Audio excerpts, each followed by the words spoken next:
खूनी सड़क का भूत। शहर से करीब 20 किलोमीटर दूर एक सुनसान सड़क थी जिसे लोग खूनी सड़क कहते थे। कहा जाता था कि वहां रात में सफेद साड़ी में एक औरत दिखाई देती थी जो लिफ्ट मांगती थी। जिसने भी उसे गाड़ी में बैठाया वह कभी जिंदा नहीं बचा। रवि और अमित की गलती। रवि और अमित दो दोस्त थे। उन्हें इन बातों पर यकीन नहीं था। एक रात वे पार्टी से लौट रहे थे। उन्होंने तय किया कि वे उसी सड़क से होकर गुजरेंगे और इस अफवाह की सच्चाई पता लगाएंगे। रात के 2 बजे का खौफ। जैसे ही उनकी कार उस सड़क पर पहुंची, माहौल अजीब सा हो गया। घना कोहरा छाने लगा और सड़क पर सन्नाटा था।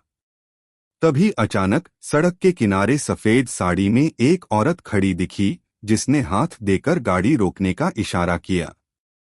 डरावना मंजर। रवि ने कार रोकने की सोची लेकिन अमित ने मना किया। जैसे ही उन्होंने स्पीड बढ़ाई, वह औरत अचानक उनके सामने आ गई। रवि ने झटके से ब्रेक लगाया लेकिन तब तक बहुत देर हो चुकी थी। खूनी सच।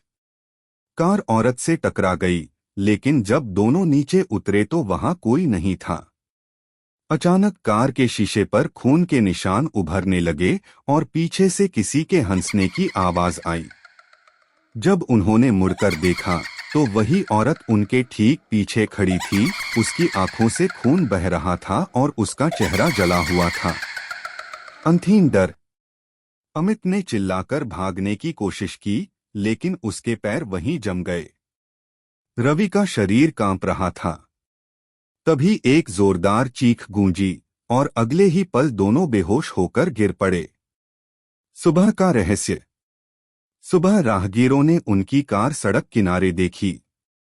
दोनों बेसुध पड़े थे लेकिन उनकी आंखें डर के मारे खुली हुई थीं, जैसे उन्होंने कुछ ऐसा देख लिया हो जिससे बाहर नहीं निकल सकते। सीख। अगर किसी जगह को लोग भूतिया कहते हैं तो उसकी कोई वजह होती है।